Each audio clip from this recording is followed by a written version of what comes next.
to Education, Leadership, and Beyond, Surviving and Thriving. My name is Andrew Marotta, host of the show, and happy holidays, everybody.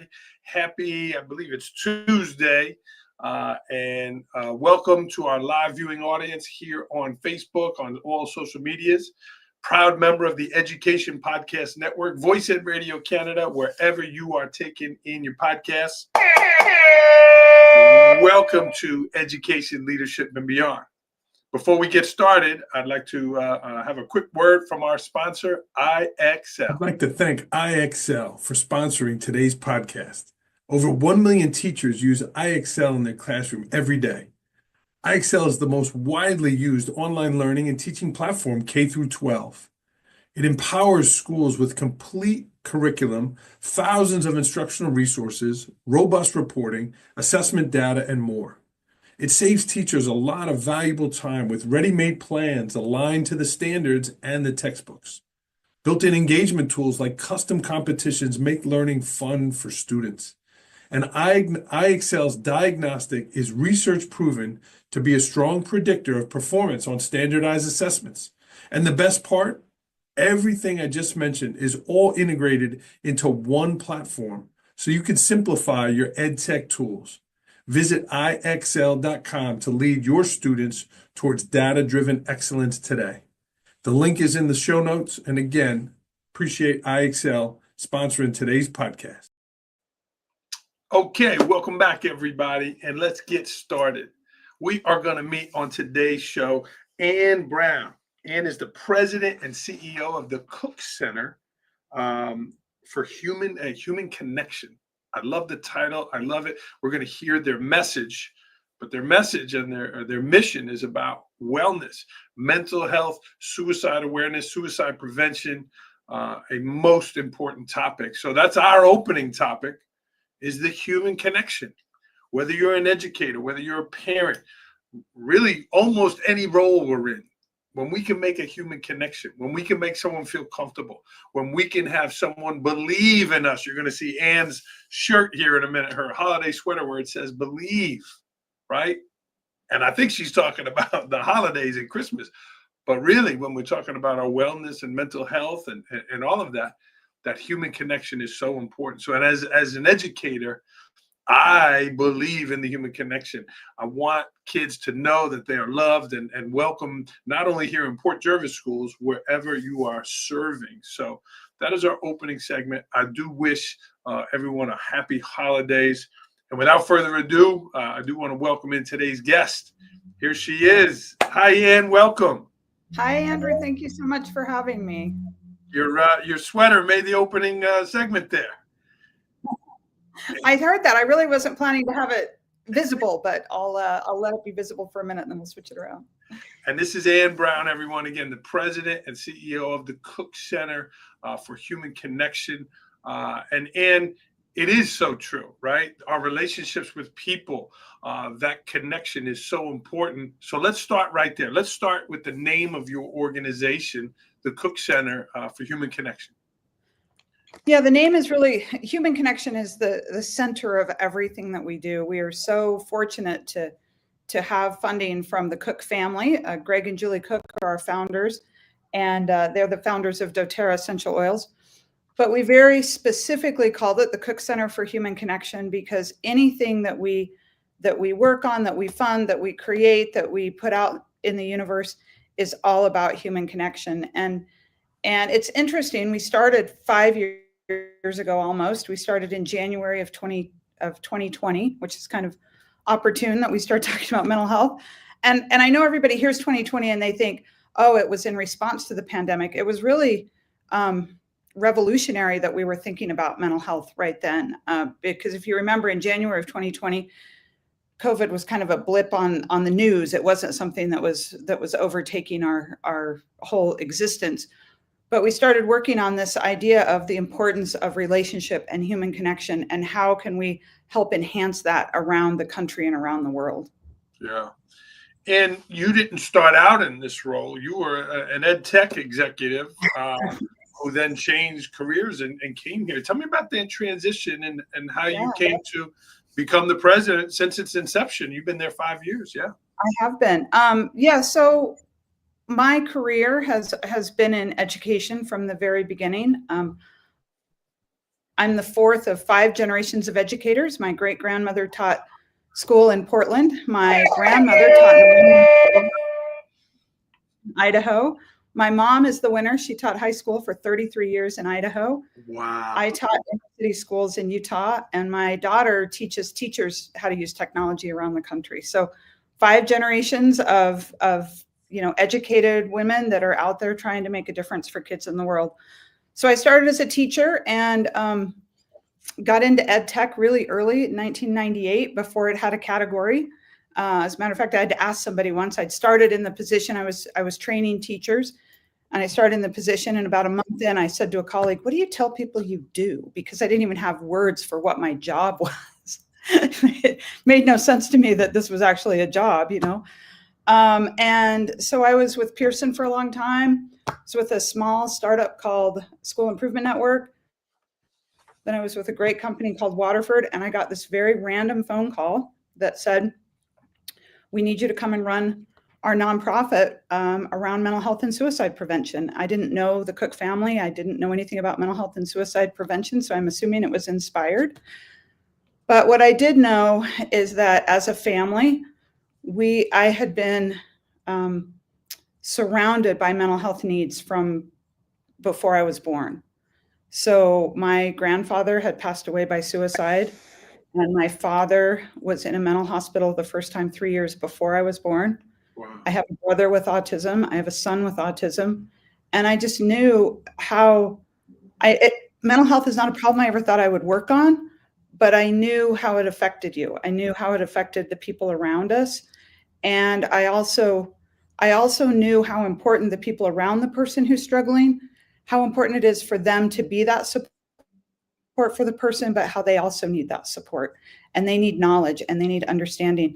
And I always kind of say the Cook Center is my son Zach's gift to the world, because all the struggles that we went through as a family have really helped us inform a lot of the work that we do here, as well as putting that in an educational setting, as well as the Cook family's vision for working on this problem. And it was just kind of a marrying of all of that together that brought us all together to where we are now. And now Cook Center resources are nationwide. We have 2 states, West Virginia and Hawaii, that the state departments of education have made our resources available to any family in the state. Wow. 48 states total, about 10,000 schools, and we've done that in a really short time period to make these resources available to any family anywhere that needs some help. Yeah. And I appreciate a few minutes here. I got to meet John Cook at the conference out there, and he gave an amazing presentation. And here we are. So I appreciate a few minutes to talk about this most very important topic. Yeah, Is it now, and is now with the holidays and the weather? I mean, behind you, that's not a fake view. That's not a made up thing. You have a beautiful view. But here in the Northeast, it can be dark, it can be dreary. I know that affects people. Is it now where there's more of a need? Is there more pressure now to make these connections? Do you see more of a spike in incidents of suicide and mental health negative aspects? There's a lot of mental health need around the holidays. I mean, there's a lot of mental health need always, but I would say the holidays exacerbate it. It's supposed to be this happy time, but it can be a very stressful time. It can be stressful financially.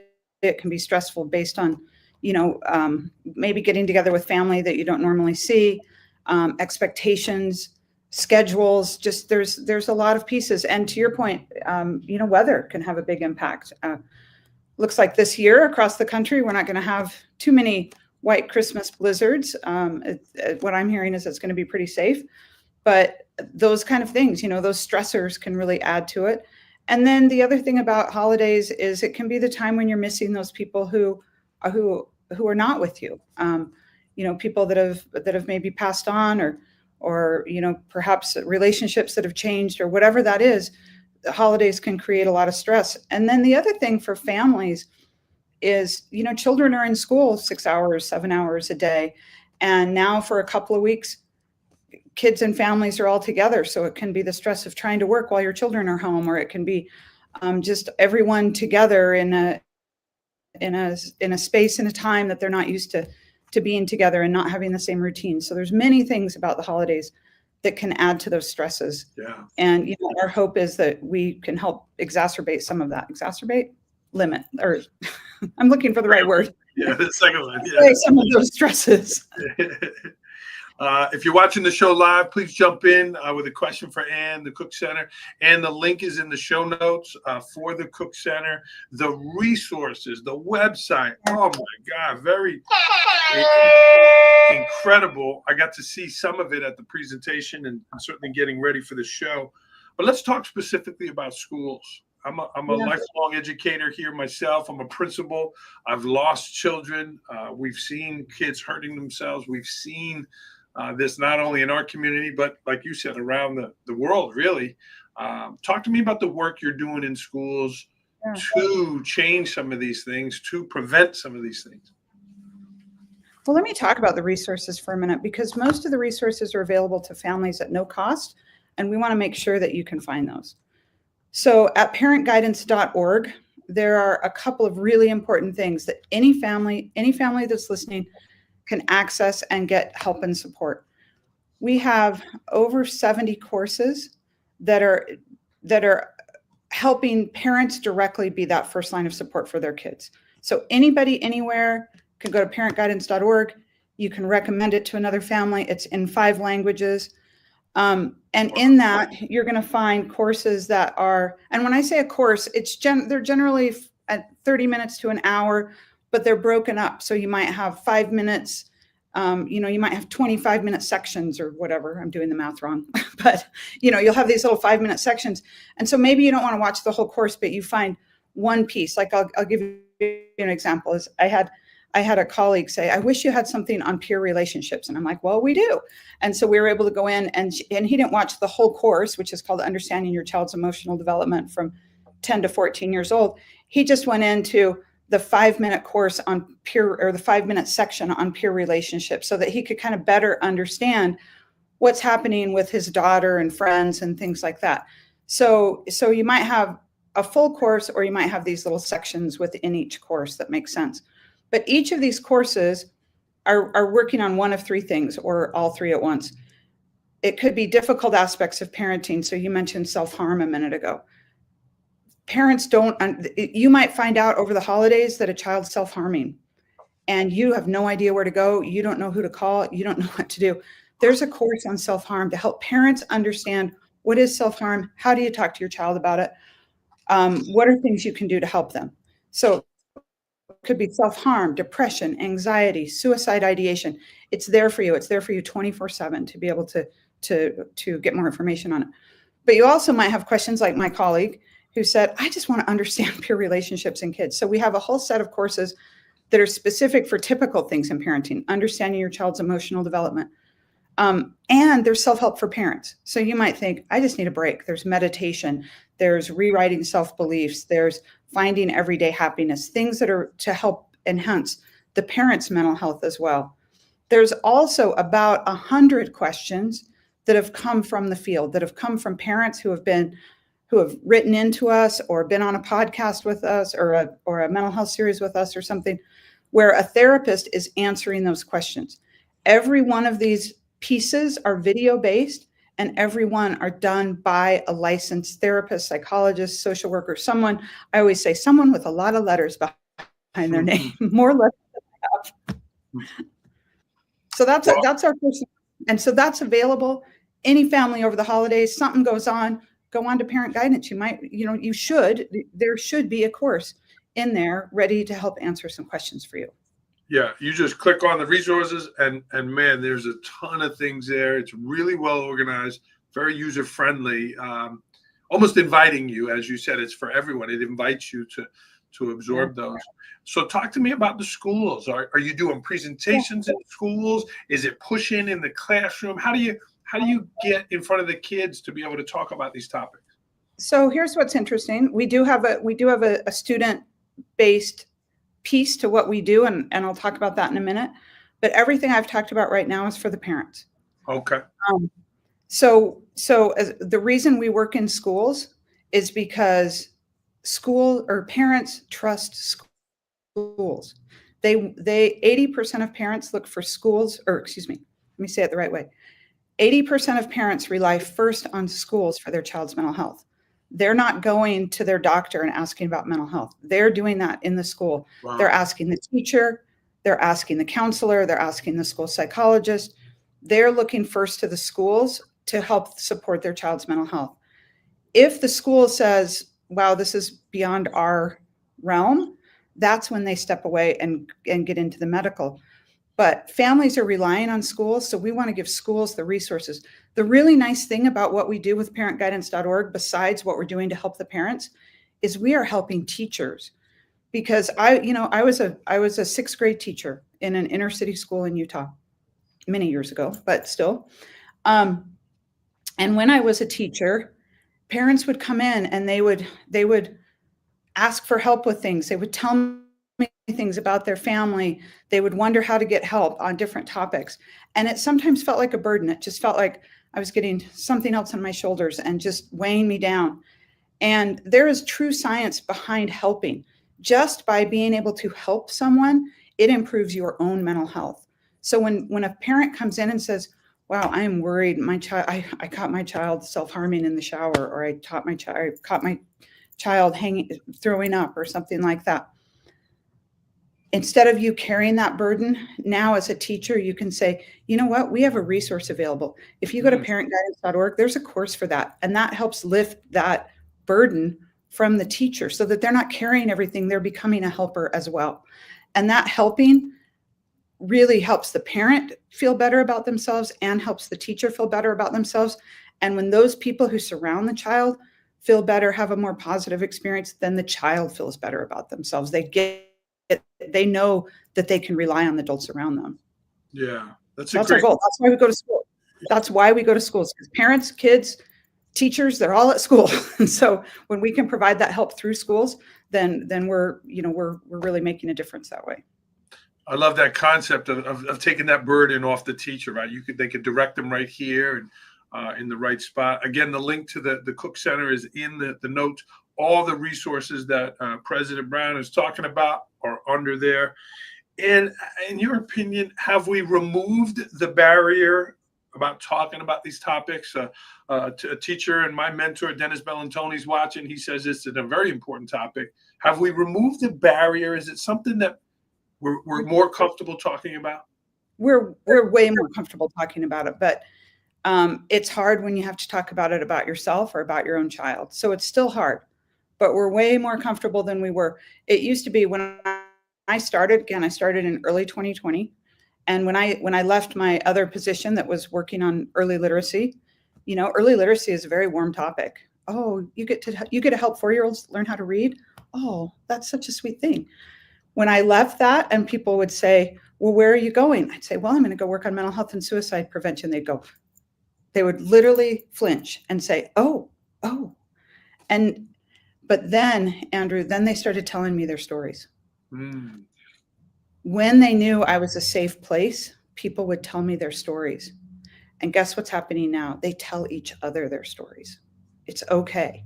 It's okay to talk about it. It's okay to need help. It's okay to ask for help. And I think as a nation, we're starting to accept that. But there is a dearth of resources. We talk about the 4 A's.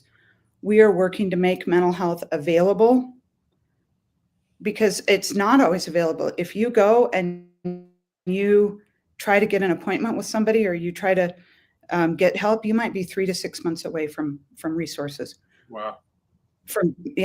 We try to make it accessible. If you live in a rural part of the country, you might need to drive 3 or 5 hours. That was what happened to me when I needed help with my son. I was living in Idaho. I had 3 hours to Boise or 5 hours to Salt Lake. Those were my choices. Wow. So, and then affordable. A lot of mental health providers don't take insurance because they don't have to. They can fill their 40 hours in a week with people that don't need to take insurance. And so we're trying to do something that any family anywhere can access so it's affordable. And then the last one there is acceptable, that you're talking about with stigma. It's acceptable to ask for help.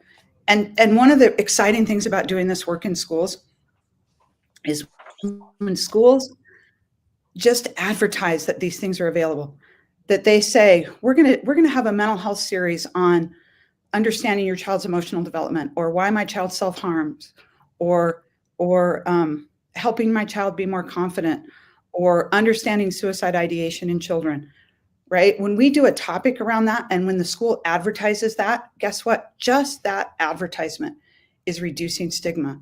It's saying to families, I am not the only one struggling. And I'll tell you, another part of my growing up is my father was an alcoholic.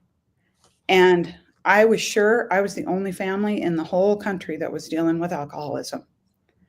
And it's very, very isolating. It was very isolating for my mother, my brothers, me, all of us, because our home was different than what we perceived other people's homes to be. When I was 30 years old, I was told by my next door neighbor, that's still my next door neighbor to my mother's house, that her mother was an alcoholic. I never knew that because we didn't talk about those things. My best friend who lived next door, her mother was a different kind of alcoholic than my father, but they still were dealing with it. We have to be willing to talk about all of this and be accepting of each other. And I think we are more now than we ever have been. Well, and people's stories, you mentioned that. If you look at the bios of your leadership there, including yours, you share that in your bio. And I was like, wow, okay, here's the connection. Here's one of the things that maybe drew her to work there. So just the fact that you put that in your bio, here's the president and CEO of the company talking about these challenges she had, where now in this part of her life, she's trying to help that and be part of the solution there. So kudos to you for sharing your story. And Andrew, it's an ongoing battle. You know, I'm at my office today, but I could be home doing a podcast like this, and on the outside of my door is, you know, my son who's struggling that day. Now, luckily, most days he doesn't struggle anymore. We've come to some even places, but it still happens, and it happens for most families at some level. Yeah. And another one of the resources you have there, fantastic. And again, John showed some of it while we were there in person. My Life is Worth Living campaign. The animated series, really well done, beautifully made. I mean, that gets people's attention and draws people into watching. Tell me about the My Life is Worth Living campaign. Yes, thank you for asking about that. My Life is Worth Living was the brainchild of a man named Terry Thorin. Terry was the CEO of the Rugrats, the Wild Thornberrys, As Told by Ginger, Rocket Power, which was our family's favorite. These beautiful Nickelodeon shows that told the story of kids' lives. And when Terry was about ready to retire, close to retirement, he thought, I need to quit using animation to sell cereal to kids, and I need to use animation for good. Animation has extremely powerful staying power with children, and not just children, but adults. I mean, you know, you probably couldn't name a movie that you've seen that was made in 1936, but almost everybody, even today, sees Snow White at some point in their life, right? That animation has staying power like nothing else. When I mention Rugrats, when I mention all of those, you hear that. Well, Terry had done some work with fighting child abuse. So if you go to fightchildabuse.org, that's another space. But he had this idea that he wanted to help support mental health and suicide prevention. And he and I had known each other for a long time. And when I started in this work, I called him and said, what were you thinking again? Because he had talked to me about it, but now I'm in it, right? And so the Cook family funded this. The My Life is Worth Living is a trifecta, because it's this beautiful Hollywood level animation and storytelling and writing. It's medical advisory, and all of our, I just want to say this, all of our resources have a medical advisory board behind them, but the medical advisor on this is Dr. James Mazza out of University of Washington, who's the leading suicidologist in the country. And then we had the Cook Foundation resources to be able to do it at the highest level. And so we created My Life is Worth Living. It's the story of 7 teenagers.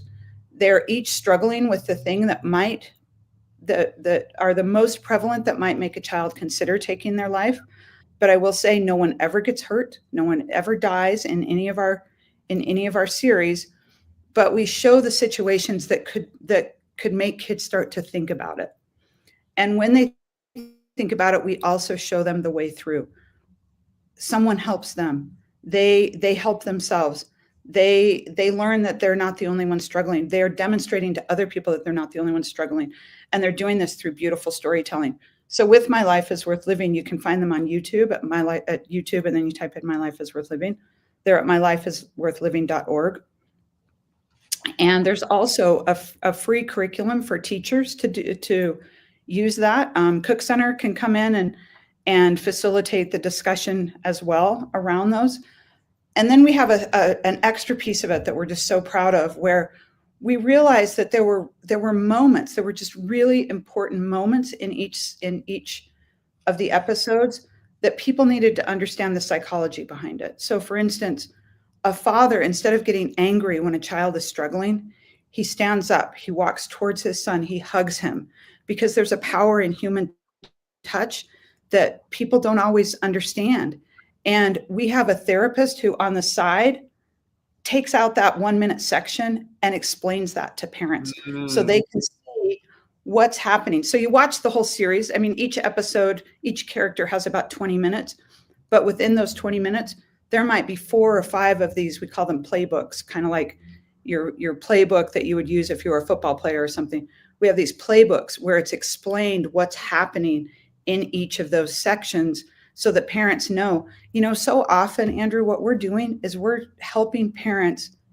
We're giving parents the permission to be parents again. We're giving parents the permission to ask the question, to hug their child, to think about how to help, all of those things. We're just trying to strengthen them so that they can help be that line of support for their children.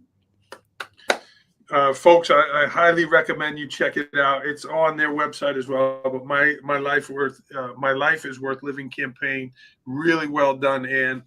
And you're the president. You can make a lot of things happen, but I don't know if you have one of these in your role, a genie lantern, right? A wish.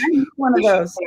2025, But if you had a wish for the work you're doing, and as the president and CEO, hey, I want to make this happen, and a genie's going to come out and grant those wishes. What's that wish for you? What is a couple things that you would love to see happen in this field? Well, I would love any family anywhere to know that there is help and to know where to find it. And that's our goal. Our goal is to make parentguidance.org available on all 13,000 school district websites, on all 60,000 schools in the country, so that any family, when they and that they know it, that they know parent guidance well enough to say,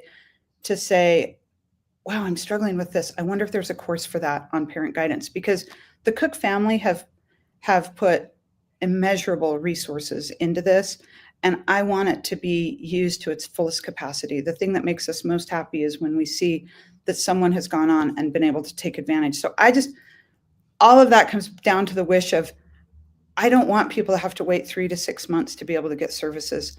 I don't ever want somebody's psychologist or psychiatrist to say, hey, I'm his therapist, I'm not yours. I want parents to be empowered. My wish is that parents are empowered to be able to be that first line of support for their kids, and that they use our resources because they're top notch and they've been put together with heart and love for this country and for kids and for families, and to help strengthen families. I agree with that. Well, let's help get that word out. Check out the Cook Center, their website, the links there. So well said, Ann. And 2025 is coming here. Again, your 5th anniversary. I love the saying here, a wave doesn't crash where it starts, right? That's something I try to live by. You got to keep moving. So what's your wave? What's something you're working on? What's that wave that hasn't crashed for you, whether it's personally or in your role as president of the Cook Center? We have a lot, there's a lot of things. I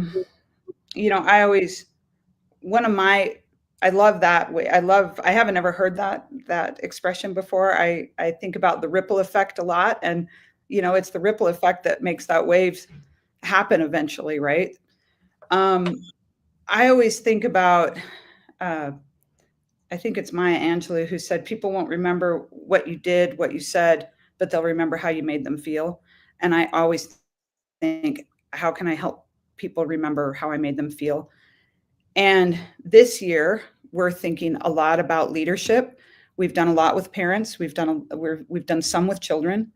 But the other place that can really have such a huge impact is leadership.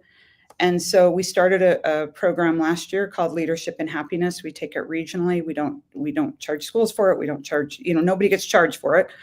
But it helps leaders understand that there is value in happiness. There's value in being a leader that focuses on happiness and the science behind that. And so this year, from May till now, we've worked with about 700 superintendents on that.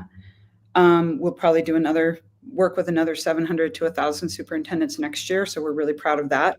Yeah. But then because of that work, we also have been asked by Deloitte to help expand their leadership training to superintendents. And so with that, we have developed a program with Deloitte called Super Courageous.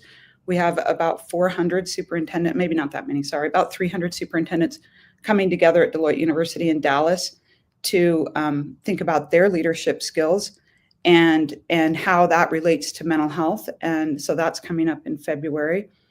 And then we've also been approached by Forbes magazine and their Impact Lab to create a space for superintendents to think about not only their mental health, but their leadership and to really value this position of superintendency, because superintendents are like the major CEO in almost every one of their communities, especially if you're in a small community. They're probably the major employer. They are probably running one of the largest budgets in their area. And we want to help them have those skills, because great leaders, create or help lead great schools, and great schools help kids achieve what they need. And so we're just working on that, but all with the idea of human connection, mental health. Our motto for 2025 is helping humans thrive. So we're looking at a lot of different ways that we can help humans thrive. I agree with you, Ann, about that leadership of the superintendent, the leadership of the principals. I got to give a shout out here in Port Jervis to Dr. John Bell. He is that leader that's doing those great things in our school community. So we're seeing that. So what you said is true. And something you wanted to talk about that I didn't ask you? I don't know. One of the things, kind of the last thing in 2025 that will be taking up some extra space for us in a really positive way is we're thinking about how does AI affect mental health? How do we use AI for good and to help students and leaders and families use AI in a way that can help their mental health? And so we're excited about that. More to come on that, but that's something that if we talk again next year, Andrew, that'll be a big part of our conversation, I think. Well, let's do it again. Let's certainly talk about it. I don't want this topic to go away. And, people, maybe they don't talk about it until it hits their school, right? Until it hits their community. So I'm glad we're talking about it here. And that's what's so important is I get it. It's the kind of thing that you don't need till you need. But when you need, I want people to know that we're here for them. That's the important piece. Check out the website again, the Cook Center for Human Connection. You could just Google it. The link is in the show notes. And we got to get rolling here. So we're going to go to rapid fire. These are quick answers. The first thing that pops to your mind. Are you ready? I'll try. Here we go. Last book you read? The Atomic Human. Ooh. It's all about how AI is. It's back to my AI thing. It's all about how AI is affecting humankind. Last movie you saw? Wicked, my very favorite. Ooh. Seen it 3 times on Broadway and loved the movie. Yeah. Don't make me start singing. We could. Last concert you went to? Funny, I went to a concert that. Okay, I'm supposed to answer fast, but I have to tell you, I thought it was going to be a Teeny Bopper concert, and he's become my favorite. But it's called Vance Joy. His name is Vance Joy. Okay. Riptide. Your favorite, one of the songs we is Riptide. Favorite dish? Anything at home with family and friends. Ooh, well said. Favorite place to travel? Maui, hands down. That's Ooh. our family reset. When we go to Maui, it's the place that we are most connected. Beautiful. You mentioned Idaho. You mentioned a lot of beautiful places out there. Tell me about Utah. Utah is fill in the blank. Stunningly beautiful. That background's helping your cause. Working at the Cook Center means fill in the blank. It means that every day I get up and do something good in the world. Yeah, making that difference for sure. In 2025, I will fill in the blank. In 2025, I will make a difference to millions of families. That's a big number. You're the president. Yeah. In 2025, I will stop. What is something you're going to stop doing in 2025? I'm going to stop worrying so much. I'm just going to let the world take me on the journey. I like it. If you weren't doing what you're doing now, what field would you be in? I would probably be a cattle rancher. What's a pet peeve of yours? I am pretty hard to rattle, so I don't have one that I can do. I really am. I try to just go with it. I try to just accept what the world puts in front of me. Sure. At 8 a.m., the day after Christmas, I will be fill in the blank. I will be skiing. I will be getting ready to go skiing. Yeah.